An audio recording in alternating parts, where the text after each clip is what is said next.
everyone, I hope you all are doing well. In this lecture, we are going to learn about the sleep disorder. Sleep disorder is also one of the neuropsychological disorder. Sleep disorder are a group of conditions that affect the ability to sleep well on a regular basis. Sleep disorder, जैसे कि इसके नाम से ही पता चल रहा है कि सोने में दुश्वारी होती है, नींद पूरी ठीक तरीके से पूरी नहीं होती, जिसकी वजह से इंसान सारा दिन थका थका डिप्रेस लगता है और उसे समझ नहीं आती मुझे क्या करना चाहिए क्या नहीं, और इस चीज़ को हम कहते हैं स्लीप डिसऑर्डर.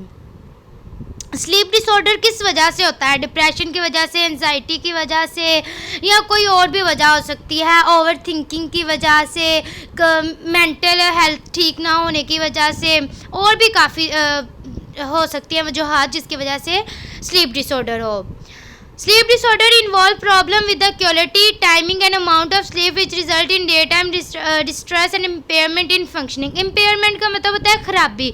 जो एक प्रॉपर रूटीन होती है वो इंसान की डिस्टर्ब हो जाती है. अभी रात को इंसान को नींद नहीं आती और जब दिन है दिन में उसे नींद आती है, नींद उसे कोशिश होती है कि मैं सो जाऊं, और इस वजह से वो सारे दिन का जो सा उसका काम होता है, फंक्शन होता है, वो प्रॉपरली परफॉर्म नहीं कर पाता. जो सा स्लीप डिसऑर्डर है तकरीबन 70% जो लोग हैं ना, 70 मिलियन पीपल्स, उनको स्लीप डिसऑर्डर है. क्योंकि आज की जनरेशन में स्ट्रेस, डिप्रेशन वो दिन ब दिन बढ़ रहा है, जिसकी वजह से बहुत सारे साइकोलॉजिकल डिसऑर्डर्स हो रहे हैं और स्लीप डिसऑर्डर भी उनमें से ही एक है, जिसकी वजह से इंसान बहुत ज़्यादा डिस्टर्ब हो जाता है अपनी नॉर्मल रूटीन में. अब स्लीप डिसऑर्डर्स की कुछ टाइप्स हैं. 80 डिफरेंट टाइप्स हैं स्लीप डिसऑर्डर्स की, लेकिन जो ज़्यादा इम्पोर्टेंट या कॉमन टाइप्स हैं वो 4 हैं जो हम इस लेक्चर में डिस्कस करेंगे. पहली है insomnia, second sleep apnoea, third है रेस्टलेस लेग सिंड्रोम, फोर्थ है नार्कोलेप्सी. फर्स्टली हम पढ़ते हैं insomnia. Insomnia is a sleep disorder that makes it difficult to fall asleep, stay asleep or both. fall asleep का क्या मतलब होता है? पहले तो नींद आती ही नहीं है इंसान को, जितना मर्जी वो कोशिश करे कि उसे नींद आए, लेकिन उसे नींद नहीं आती भी. stay asleep का मतलब होता है अगर नींद आ भी जाए तो वो सिर्फ थोड़े पीरियड के लिए होती है, पूरी रात के लिए नींद नहीं होती. उसे मतलब कि वक्फे से उसे मतलब कि आँख उसकी खुलती रहती है. या फिर ये दोनों हो सकते हैं कि पहले तो उसे नींद ही ना आए, अगर नींद आ जाए तो बहुत सिर्फ घंटे आधे घंटे के लिए आए. People with insomnia usually don't wake up feeling rested. जब वो उठते हैं सो के तो वो अपने आप को फ्रेश फील नहीं करते, बल्कि अपने आप को थका हुआ और डिप्रेशन फील करते हैं. This can make it hard for them to function normally throughout the day. और इन सभी वजूहात की वजह से जो इंसान है वो अपनी रेगुलर रूटीन्स का जो फंक्शन है वो इजीली परफॉर्म नहीं कर पाता. Insomnia can be effect your. Insomnia आपके मूड को ख़राब कर देता है. जब आपकी नींद पूरी नहीं हुई होती, जब छोटा बच्चा होता है अगर उसकी नींद पूरी ना हो तो वो रो ही जाता है, चिड़चिड़ापन उसके अंदर आ जाता है. इसी तरह जो बड़ा इंसान है अगर उसकी भी नींद पूरी ना हो तो उसके अंदर भी चिड़चिड़ापन आ जाता है, और वो हर किसी को उसका मतलब कि हॉट टेम्पर्ड है उसके अंदर डेवलप होना स्टार्ट हो जाता है, शॉर्ट टेम्पर्ड, और ऐसी बहुत सारी साइकोलॉजिकल डिसऑर्डर्स उसके अंदर आना शुरू हो जाते हैं. अभी एनर्जी लेवल है जो सा एनर्जी लेवल इतना एनर्जेटिक नहीं होगा, लेज़ी रहना लग पड़ेगा इंसान जिसे इंसोम्निया होगा. हर काम में जो एनर्जेटिक होकर काम को करता था वो एनर्जेटिक नहीं रहेगा, लेज़ीपन उसके अंदर आ जाएगा. ओवरऑल क्वालिटी ऑफ लाइफ, सारी क्वालिटी ही डिस्टर्ब हो जाएगी. एक इंसान है वो सुबह जल्दी उठता है, रात को जल्दी सोता है, सारे दिन का काम है बहुत अच्छे तरीके से करता है, अगर उसे वो ठीक से स्लीप वेक साइकिल है, ये एक नेमत है. अगर इसे पूरी नहीं होगी ये स्लीप वेक साइकिल तो इंसान की जो सी रूटीन है वो धर्म भरम हो जाती है. अभी अब सिम्टम्स क्या है इंसोम्निया के? जैसे इंसोम्निया होती है उसके क्या सिम्टम्स होते हैं, क्या अलामात होती हैं? हैविंग ट्रबल फॉलिंग अस्लीप, पहले तो नींद ही नहीं आती इंसान को जिसे इंसोम्निया हो। Walking up from sleep during the night, जब वो सोया होता है इंसान तो उसे रात में उसकी आँख खुल जाती है। वेकिंग अप टू अर्ली, बहुत जल्दी इंसान को, अगर रात को वो लेट सोया है, पहले तो उसे नींद ही नहीं आ रही, अगर 11-12 बजे उसे नींद आई है तो 1-2 बजे उसकी आँख खुल जाएगी। Not feeling refreshed after sleeping, उठने के बाद वो अपने आप को फ्रेश फील नहीं करेगा। फीलिंग टायर्ड, अपने आप को थका महसूस करेगा और सारा दिन कोशिश करेगा उसे नींद आती रहेगी उससे सारा दिन। Feeling anxious, depressed and irritable, irritable का मतलब होता है चिड़चिड़ापन। Having trouble focusing and remembering things, जब इंसान का माइंड ही फ्रेश नहीं होगा, इंसान खुद फ्रेश नहीं होगा तो वो किसी चीज़ पर अटेंशन नहीं दे सकता और ना ही कुछ अच्छी चीज़ सोच सकता है। Making more errors than usual, बहुत मुश्किलात हो जाएंगी उसकी लाइफ में, उसका सर दर्द होना स्टार्ट हो जाएगा, उसकी टेंशन इंक्रीज हो जाएगी और इसी तरह से डाइजेस्टिव इश्यूज भी होंगे। अब है सेकंड टाइप है स्लीप डिसऑर्डर की, sleep apnoea. Sleep apnea is a potentially serious sleep disorder that occur when a person's breathing is interrupted during sleep. Insomnia में तो सिर्फ इंसान को ज़्यादा कुछ नहीं होता, बस यही होता है कि नींद नहीं आती और नींद ना आने की वजह से वो चिड़चिड़ापन और डिप्रेस रहता है। लेकिन स्लीप एपनिया में इंसान नींद सो जाता है, उसे नींद आ जाती है, लेकिन उसे जब रात के वक्त उसका सांस रुकना शुरू हो जाता है और जब उसका सांस रुकता है तो उसकी आंख खुल जाती है, ब्रीथिंग प्रॉब्लम होती है स्लीप एपनिया में। अब स्लीप एपनिया की 2 टाइप्स हैं। फर्स्ट टाइप है जो सी वो है ऑब्स्ट्रक्टिव स्लीप एपनिया। ये जो ऑब्स्ट्रक्टिव स्लीप एपनिया है मोर कॉमन ऑफ 2, इन दोनों में से जो नीचे वाली है सेंट्रल स्लीप एपनिया, ज़्यादातर ऑब्स्ट्रक्टिव स्लीप एपनिया होती है कॉमन लोगों के अंदर। ये क्यों होती है? ये इस वजह से होती है कि जो एयर वे होती है वो ब्लॉक हो चुकी होती है, जिसकी वजह से जब इंसान सोता है तो एयर वे ब्लॉक हो जाती है, जिसकी वजह से ब्रीथिंग लेने में डिफ़िकल्टी होती है और आँख खुल जाती है इंसान के।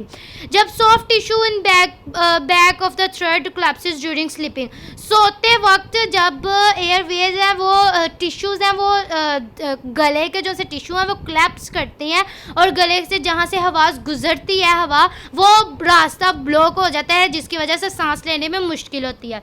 अब सिम्टम्स क्या होते हैं ओएसए के ये हो सकता है स्नोरिंग हम कहते हैं खराटे, जो इंसान खराटे लेते हैं, खराटे लेने को स्नोरिंग कहते हैं। डे टाइम स्लीपनेस, सुबह दिन के वक्त नींद आना। फैटिग्यू मतलब कि थकावट रहना। रेस्टलेसनेस, अपने आप को अच्छा फील ना करना ड्यूरिंग स्लीप, जब इंसान सोता है तो एक बहुत गहरी नींद में नहीं सो पाता कि एक आहट से भी उसकी आँख खुल जाती है इंसान की। Gasping for air well sleeping and trouble concentrating. अब सेंट्रल स्लीप एपनिया में क्या होता है? सेंट्रल स्लीप एपनिया में होता है एयर वे ब्लॉक नहीं होती, लेकिन जो सा ब्रेन है वो फेल हो जाता है कि बॉडी को वो मतलब कि बताए कि सांस लेनी है, इस वक्त सांस लेनी है। ब्रेन का डिसफंक्शन हो जाता है, जिसकी वजह से ब्रीथिंग में प्रॉब्लम आ जाती है और इंसान की आँख खुल जाती है। अब थर्ड टाइप है रेस्टलेस लेग सिंड्रोम को हम डिसऑर्डर भी कह सकते हैं। रेस्टलेस के टांग में दर्द होना जब इंसान सोता है, इस sleep disorder restless leg syndrome RLS sleep disorder है, जो कि इंटेंस बहुत ही शदीद होता है और इंसान को चिड़चिड़ा कर देता है, क्योंकि चिड़चिड़ा कर देता है, टांग में दर्द होती है, जिसकी वजह से उसे अपनी टांग हिलानी पड़ती है, अपनी टांग को दबाना पड़ता है। This sensation is brought on by resting such as lying down in a bed. जैसे ही इंसान जब घूम फिर रहा होता है, इंसान को फील नहीं होता कि उसकी टांग दर्द हो रही है, लेकिन जब वो सोने के लिए लेटता है तो उसको टांगों में दर्द स्टार्ट हो जाती है। वो बहुत सारे लोगों को आदत होती है कि जब वो सोते हैं तो अपनी टांगों को वो कंटिन्यूसली हिलाते रहते हैं, क्योंकि उनकी टांगों में पेन हो रही होती है या फिर उनकी आदत बन चुकी होती है सोते वक्त टांग को हिलाना। RLS है टिपिकली वो इवनिंग के वक्त होती है, जब इंसान सोने का वक्त होता है इंसान का, तब पेन स्टार्ट होती है लेग में, making it difficult to feel sleep है। सोने में मुश्किल होती है और अपनी नींद को पूरी करने में मुश्किल होती है। अभी ये डे टाइम भी स्लीपनेस इसकी वजह से होती है और हमेशा इंसान चिड़चिड़ा ही रहता है। अब सिम्टम्स क्या है RLS के? Uncomfortable sensation in legs that begin after lying down, जो कि स्टार्ट होती है सोने से पहले, बेड पर लेटने से पहले टांग में दर्द स्टार्ट होती है। Having a irresistible urge to move legs, एक अर्ज, एक ख्वाहिश पैदा होती है कि टांग को हिलाएं। काफ़ी दफ़ा टांग को हिलाने से वो पेन कम हो जाती है और इंसान को नींद आ जाती है और इस वजह से इंसान को आदत पड़ जाती है कि वो कंटिन्यूसली जब सोता है, चाहे टांग दर्द ना भी हो रही हो, तो वो अपनी टांग को हिलाता है। Leg discomfort that temporarily subsides when legs are moved, जाहिर सी बात है जब हम अपनी टांग को हिला रहे होते हैं तो इंसान डिस्टर्ब होता है, पूरी बॉडी डिस्टर्ब होती है और सोने में मुश्किलात होती हैं। Twitching and kicking the legs during sleep, अपनी टांग को उठा उठा के मारना और अपनी टांग को मूव करते रहना continuously. Waking up from sleep due to leg movements, कुछ को ये होता है ना कि नींद में चलते हैं, वो नींद में चलना भी रेस्टलेसनेस लेग सिंड्रोम की एक सिम्टम है। Now third and last type of sleep disorder, narcolepsy. अब narcolepsy is a neurological disorder as well as sleep disorder of sleep regulation that affects the control of sleep and wakefulness। इंसान ने कब सोना है और कब जागना है, इस साइकिल को डिस्टर्ब कर देती है narcolepsy. People with narcolepsy experience excessive day time sleepiness, बहुत ज़्यादा नींद आती है इंसान को, क्योंकि जो ब्रेन है वो दिन के टाइम मैसेज डिलीवर कर रहा होता है बॉडी को सोने के लिए। Uncontrollable episodes of falling asleep during the day time, कुछ लोग होते हैं कि एक सेकंड में सो जाते हैं, अगर एक उनको थोड़ा सा आराम मिला है, अगर वो मतलब कि लेटते सारी वो फ़ौरन सो जाते हैं। बहुत जल्दी कुछ लोगों को नींद आ जाती है ना, या फिर खड़े खड़े कोई लोग सो जाते हैं, बैठे बैठे सो जाते हैं, भी बस में ट्रैवल कर रहे हैं तो सो जाते हैं, उनको ये नार्कोलेप्सी स्लीप डिसऑर्डर होता है।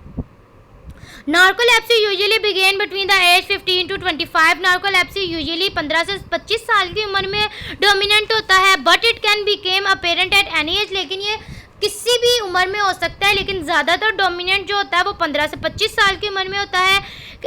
नार्कोलेप्सी है जोन सी अनडायग्नोज्ड है एंड देयरफॉर अनट्रीटेड है। नार्कोलेप्सी को डायग्नोज नहीं किया जा सकता, लेकिन अगर इंसान अपनी नींद पूरी करने की कोशिश करे, अपने आप को फ्रेश रखने की कोशिश करे, एक्सरसाइज करे, तो इसको कम किया जा सकता है, ओवरकम किया जा सकता है, लेकिन ख़त्म नहीं किया जा सकता। अब कॉजेज़ क्या हैं ओवरऑल स्लीप डिसऑर्डर्स के? Sleep problems can caused by a various factors, also causes might differ. Causes sleep disorders के मुख्तलिफ भी हो सकते हैं, किसी को डिप्रेशन की वजह से स्लीप डिसऑर्डर हो जाता है, किसी को एंजाइटी की वजह से हो जाता है, किसी को ओवर थिंकिंग की वजह से हो जाता है, किसी को किसी डिज़ीज़ की वजह से हो जाता है, और किसी को लातदाद वजूहात हैं जिसकी वजह से इंसान को स्लीप डिसऑर्डर हो सकता है। अब कॉमनली 8 फैक्टर्स हैं जिसकी वजह से स्लीप डिसऑर्डर हम कह सकते हैं कि हो सकता है। फिज़िकल सच एज अल्सर, कि फिज़िकली कोई ऐसी बीमारी हो, कोई ज़ख़म हुआ हो, कोई इन्फेक्शन हुआ हो जिस पे जलन होती हो या दर्द होती हो, जिसकी वजह से इंसान कंफर्टेबली सो नहीं सकता। मेडिकल सच एज अस्थमा, कि सांस की प्रॉब्लम हो जिसकी वजह से इंसान ठीक तरीके से नहीं सो पाता। साइकेट्रिक, कोई डिप्रेशन हो, एंजाइटी डिसऑर्डर वगैरह हो। इन्वायरमेंटल सच एज अल्कोहल, जो लोग शराब पीते सारा दिन बेहोश रहते हैं और रात को जाकर ड्रग्स का यूज़ करते हैं।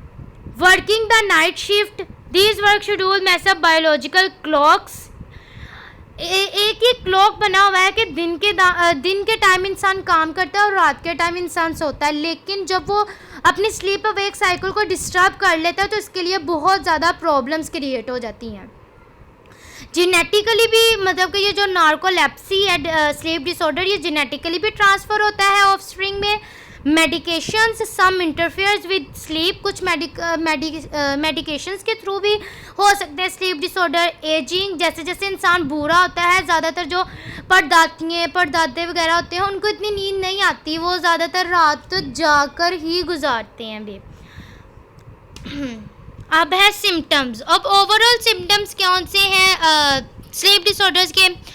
You might have a slip disorder if you experience one और मोर। आपको स्लीप डिसऑर्डर हो सकता है अगर आपको इनमें से कोई भी सिम्टम है। स्लीप डिसऑर्डर जान लेना कि स्लीप डिसऑर्डर है बहुत अच्छी बात है, ताकि उस चीज़ को ओवरकम इंसान कर सके, कि अपनी हेल्थ का ख्याल रख सके। सुबह मतलब कि सुबह के टाइम थोड़ा सा सो ले भी इंसान, मतलब कि जल्दी सोए जल्दी उठे, दोपहर के टाइम भी थोड़ा सा बंदा सो ले, तो इस तरह स्लीप अवेक साइकिल है वो स्टेबल रहती है, और स्टेबल रहने से जो ये स्लीप डिसऑर्डर है ये ओवरकम हो जाती हैं अभी। डायग्नोसिस। अब इसे कैसे डायग्नोज किया जा सकता है?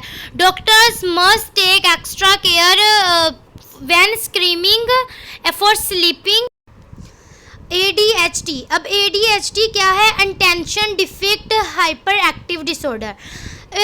जो होते हैं ना साइकोलॉजिस्ट, उनको कन्फ्यूजन होती है स्लीप डिसऑर्डर और इस ADHD में, attention deficit hyperactive disorder में, क्योंकि सिम्टम्स है जौन से वो स्लीप डिसऑर्डर के और ADHD के ज़्यादातर ओवरलैप कर रहे होते हैं, एक दूसरे से मैच कर रहे होते हैं, जिसकी वजह से बहुत डिफ़िकल्टी होती है ये जानना कि इस इंडिविजुअल को ADHD डिसऑर्डर है या फिर स्लीप डिसऑर्डर है।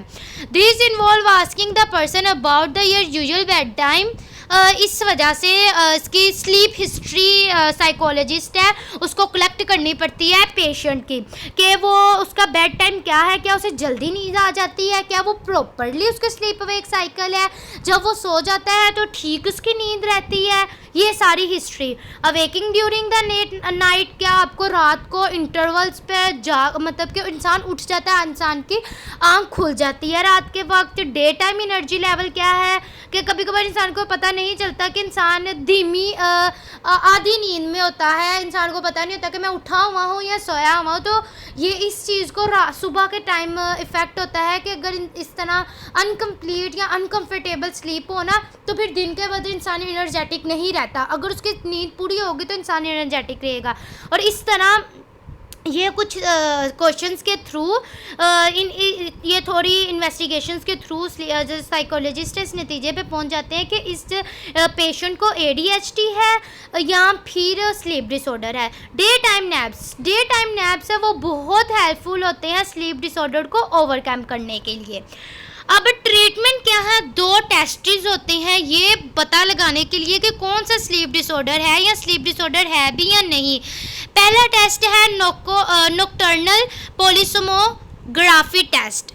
ये लेबोरेटरी में इंसान जब सोया होता है, ये सारे इंस्ट्रूमेंट उसके साथ अटैच किए जाते हैं, फिर उसकी हार्ट बीट, उसकी पूरा पीरियड, वो कितनी देर सोता है और कितनी देर में वो सोता है, और वो क्या अपनी लिम्स मतलब कि अपने अपर पार्ट, अपने आर्म्स लेग्स को मूव करता है जब वो सोता है, और जब वो सोकर उठता है तो उसकी क्या बिहेवियर होता है, या फिर वो जब सोया ही होता है तो क्या वो कोई बिहेवियर शो करता है। होम स्लीप टेस्ट, कि वो घर में किस तरह सोता है और क्या क्या कैसे सोता है। As a name suggest the test is done at home, कि ये टेस्ट है जो सा घर पर किया जाता है। It is performed in the same manner as a nocturnal polysomnography test. The person will be given the monitoring equipment to use at a home while they sleep. उसको कुछ इंस्ट्रूमेंट्स दे दिए जाते हैं कि ये आपने अपने साथ अटैच करके सोना है जब आपने घर में सोना है, और ये जो सा इंस्ट्रूमेंट है ये मेजर करता है इंडिविजुअल के मूवमेंट को, ब्रीथिंग पैटर्न्स को इंडिकेट करने के लिए स्लीप डिसऑर्डर। अब ट्रीटमेंट क्या, पता चल चुका है कि इंसान को स्लीप डिसऑर्डर है तो उसका ट्रीटमेंट क्या है। फर्स्टली कि काउंसलिंग, साइकोलॉजिस्ट है उसको मतलब कि जो अगर डिप्रेशन की वजह से उसे स्लीप डिसऑर्डर है तो उसका डिप्रेशन कम करने की कोशिश करेगा। अगर उसे कोई और मसला है तो उसे मेडिकेशन प्रोवाइड करेगा। अगर उसे मतलब कि कोई और प्रॉब्लम है तो उन प्रॉब्लम्स को सॉल्व करेगा भी। उसे एक्सरसाइज का मशवरा देगा और उसे कोशिश करेगा इस जगह सोने की, उस जगह सोने की कोशिश करो जहाँ पर शोर कम हो और लाइट कम कम से कम हो भी, और अच्छी जगह पे सोए कि अगर गर्मी है तो ठंडी जगह पे सोए, अगर सर्दी है तो गर्म जगह पे सोए। अब कुछ टिप्स हैं जिससे इंसान अच्छी तरह सो सकता है। इंसान अच्छा सोचे, थिंक पॉजिटिव। अगर इंसान अच्छा सोएगा, सोचेगा, तो इंसान का माइंड है वो फ्रेश रहेगा और वो अच्छी तरीके से बॉडी को सिग्नल दे सकेगा कि इस वक्त अब आपने सोना है और इस वक्त आपने उठना है। Avoid using your bed for anything, के हमेशा बेड पे ही सारा दिन ना लेटे रहो। अगर सारा दिन बेड पे लेटे रहे तो फिर भी इंसान को रात को नींद नहीं आती। अगर इंसान दिन में काम करे ना तो रात को उसे बहुत अच्छी नींद आती है। अभी try to clear your mind before bed time. ज़्यादा सोचो ना, ओवर थिंकिंग। अगर इंसान सोचना शुरू कर दे जब वो सोने के लिए लेटता है तो फिर उसे नींद नहीं आती, क्योंकि उसकी सोच बहुत दूर तक चली जाती है और वो सिर्फ सोचता ही रहता है, जिसकी वजह से उसे उसकी जो सी स्लीप वेक साइकिल है वो डिस्टर्ब हो जाती है। Stop clock watching. देखते ना रहें टाइम को कि अच्छा इतना टाइम हो गया, मुझे 1 घंटा हो गया लेटे हुए, मुझे नींद नहीं आ रही, अच्छा मुझे 2 घंटे हो गए, मुझे नींद नहीं आ रही। तो आप आराम सुकून से अपने आप को रिलैक्स करके सोएं, आपको नींद ज़रूर आएगी। Avoid naps. ज़्यादा नैप्स ना लें कि सारा दिन ही अगर नैप्स लें हेल्पफुल होती है, लेकिन एक स्पेसिफिक टाइम पे और सिर्फ दिन में सिर्फ 1 दफ़ा। अगर सारा दिन ही सोए रहना तो इंसान को रात को कैसे नींद आएगी। अवॉइड स्टिमुलेंट्स, मतलब कि ये जो कॉफ़ी टी अगर रात के टाइम यूज़ कर ले तो इंसान को नींद नहीं आती। Exercise regularly. एक्सरसाइज करने से भी बहुत ज़्यादा इफ़ेक्ट पड़ता है स्लीप वेक साइकिल पे। Thank you so much. I hope आपको समझ आ गई होगी guys. Please like share and subscribe my channel. Okay, अल्लाह हाफिज़।